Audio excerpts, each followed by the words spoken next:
Некогаш беа символ на градот, а денес се почесто стојат паркирани, расипани или дотраени. Дел од нив се стари повеќе од 10 години. Многу се неисправни, а граѓаните се помалку се возат во нив.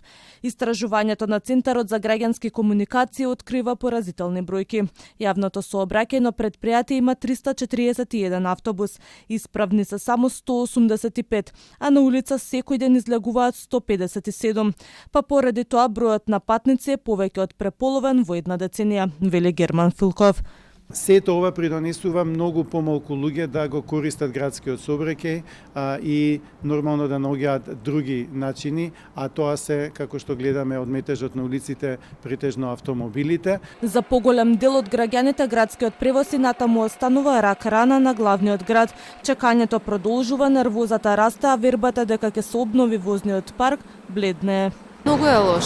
Баш у последно време многу нема автобуси, нередовни се, преполни се. Јас се вели 3 сата сум чекала овде. А за наваму добро беше.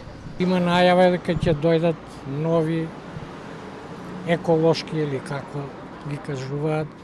Истражувањето покажува и дека предпријатието остварува просечни годишни приходи од околу 29 милиони евра, а бележи поголеми расходи со што предпријатието е на листата за губари. Околу половина од парите доаѓаат од продадени билети, а поголем дел од субвенции за бесплатен превоз и покривање на трошоците во работењето.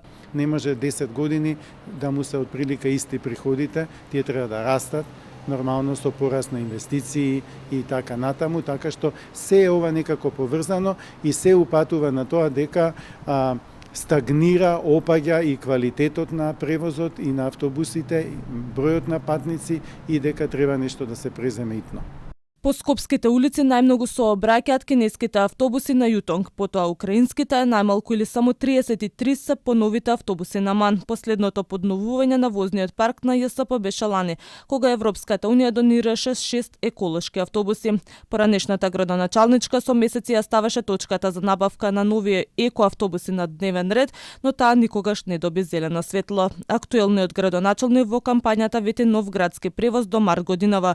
Рокот го пролонгира и сега ветува до крајот на годинава.